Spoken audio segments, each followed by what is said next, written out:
जय माता दी दोस्तों। आज मैं आपको सुनाने जा रहा हूँ भगवान शिव के 11 रुद्र अवतारों में चंड रुद्र अवतार की कहानी। भगवान शिव के 11 रुद्र अवतारों में चंड रुद्र अवतार का स्वरूप अत्यंत तेजस्वी, उग्र और अधर्म का नाश करने वाला माना जाता है।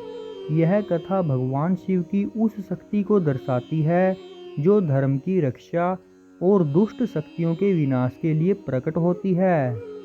चंड रुद्र अवतार की कथा इस प्रकार है। प्राचीन समय की बात है, जब संसार में अधर्म और अत्याचार बढ़ने लगा, तब अनेक असुर अपनी शक्तियों के अहंकार में ऋषियों, देवताओं और साधारण प्रजा को परेशान करने लगे।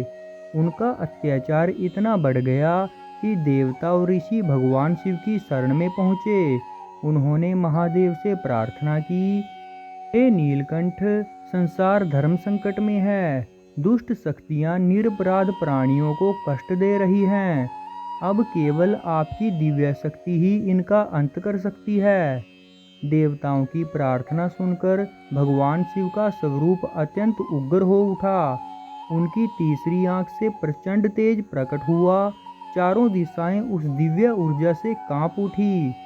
इसी प्रचंड शक्ति से भगवान शिव का चंड रुद्र स्वरूप प्रकट हुआ। चंड रुद्र का दिव्य स्वरूप। चंड रुद्र का स्वरूप अत्यंत भयंकर और तेजस्वी था।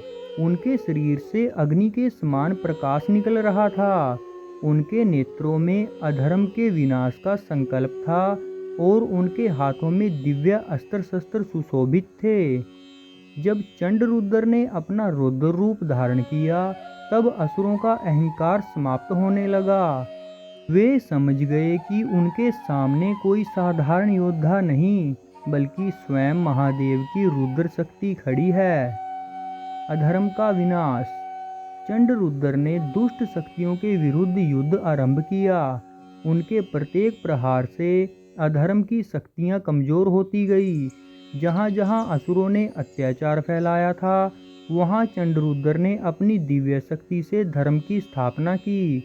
उनका उद्देश्य केवल विनाश करना नहीं था, वे उन शक्तियों का नाश कर रहे थे जो निर्दोष को पीड़ा देती थी और धर्म को नष्ट करना चाहती थी। अंततः दुष्ट शक्तियों का अभिमान चूर हो गया और संसार में फिर से शांति स्थापित हुई। चंड रुद्र अवतार का संदेश।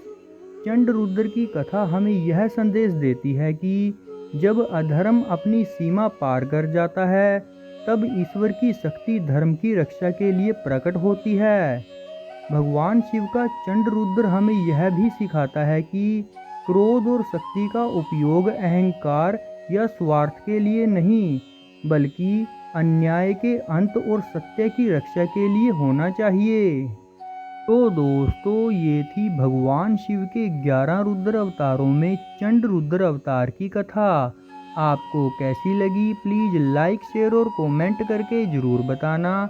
और मेरी आने वाली धार्मिक कहानियों को सुनने के लिए चैनल को सब्सक्राइब करना और बेल आइकन को प्रेस करना ना भूलना। जय माता दी। ओम नमो शिवाय।